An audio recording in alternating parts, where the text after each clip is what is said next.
Hi everyone, I'm Ian Harvey, massage therapist. This is Amanda. Hi. And today we're going to talk about how to end a massage.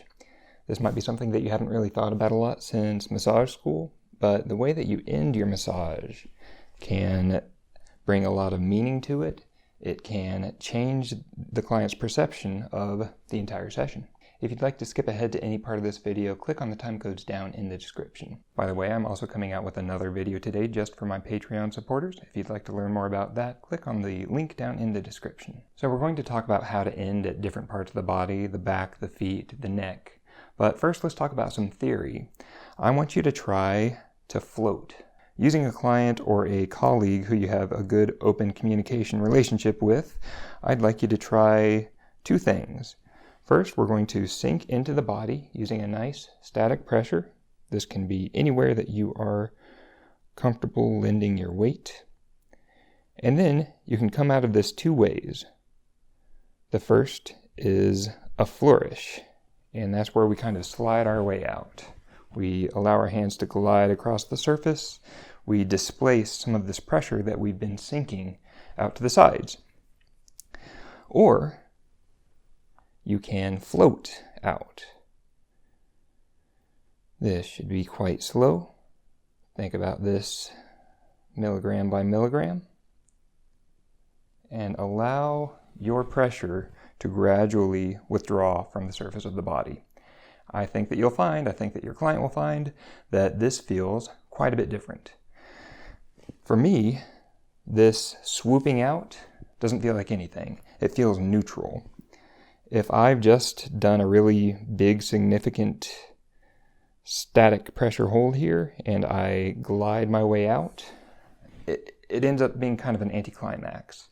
Versus sinking this weight and then slowly taking that weight away. This is like a technique in and of itself. The client's body has become acclimated to all of that pressure. And slowly withdrawing it can almost feel like negative pressure, which can be another opportunity for change to happen, another opportunity for them to interface with their own nervous system. So first, let's talk about how to end the massage at the back. This can be where you end if you start your client face up, which I do about half the time.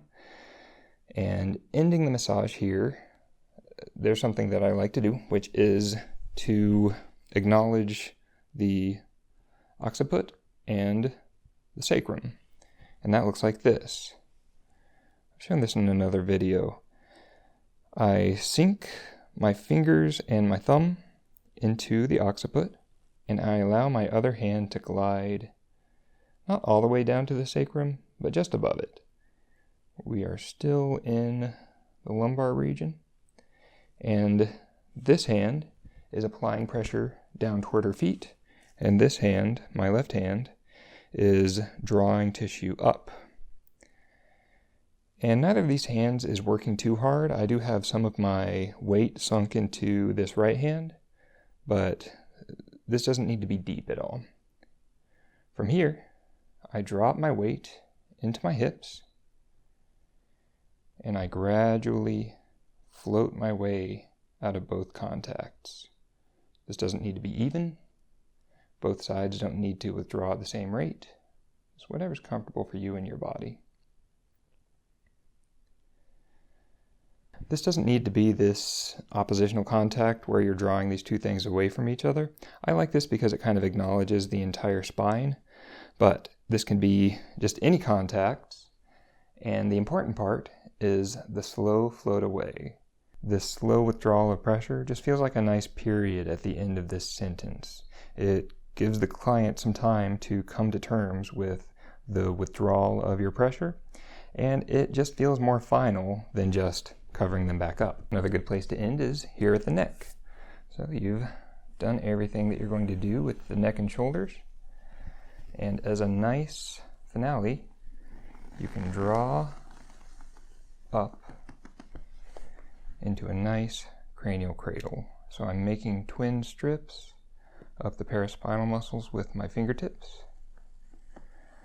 I draw up into the occipital region, and then I swoop in and allow my client's head to rest on my fingertips and the heels of my hand. So I've got the entire posterior portion of her cranium cradled between my two hands. From another angle that looks like this, I'm drawing up the sides here. I swoop my fingertips around posteriorly.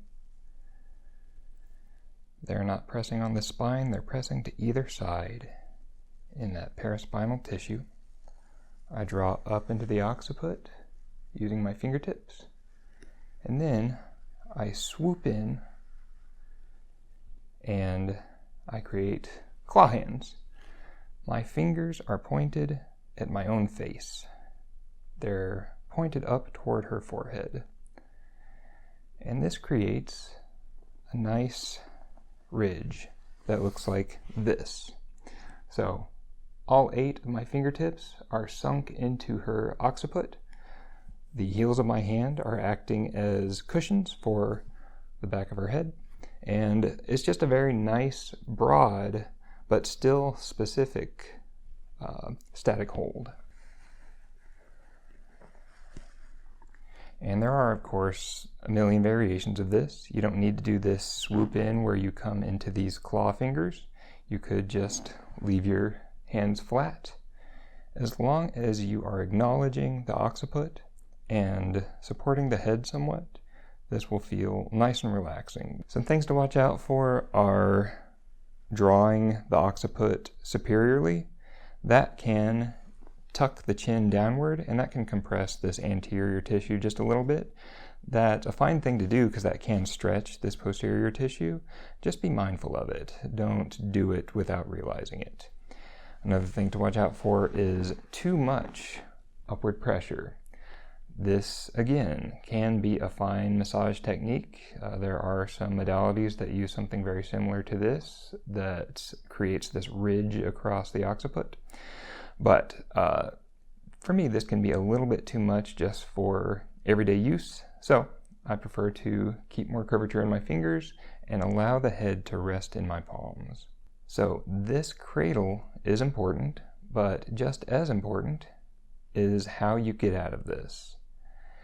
Again, we're going to try to float away, but we can't float straight up, so we're going to kind of sneak out the sides. First, allow your fingers to melt, letting them lose some of their curvature and allowing them to melt down toward the table.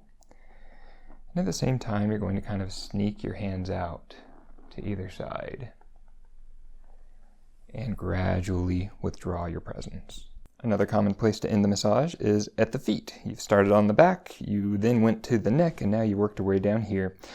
So once you have worked with this area completely, you can do a few different things. You can just compress the feet and then gradually withdraw that pressure. Just kind of float your way out. That feels nice and final. It's a good sensation. I like to put pressure on the ankles. You might not think that you could lean your pressure here, but if you take a Thai massage course or a shiatsu course, you'll find yourself applying a good deal of your pressure to these areas. And again, you can gradually float your way out. Other good options are to create traction of the low back. And you can always do things like use hot towels here, remove the hot towels, dry off the feet, and then do this final floating away either through the drape or through a dry towel once you've dried this area off. And just realize that you can be more elaborate with this. You can add an element of ritual to the end of your massage. This could be ending every session with some tapotement, with some brushing of the entire body to kind of bring the body back together. You could even ring a singing bowl over the body or do something with essential oils. There are a lot of options here, but my favorite is always this slow float away. So that's what I like to do. Let me know how you like to end your massage down in the comments. Thanks for watching, consider subscribing, and I'll see you next time.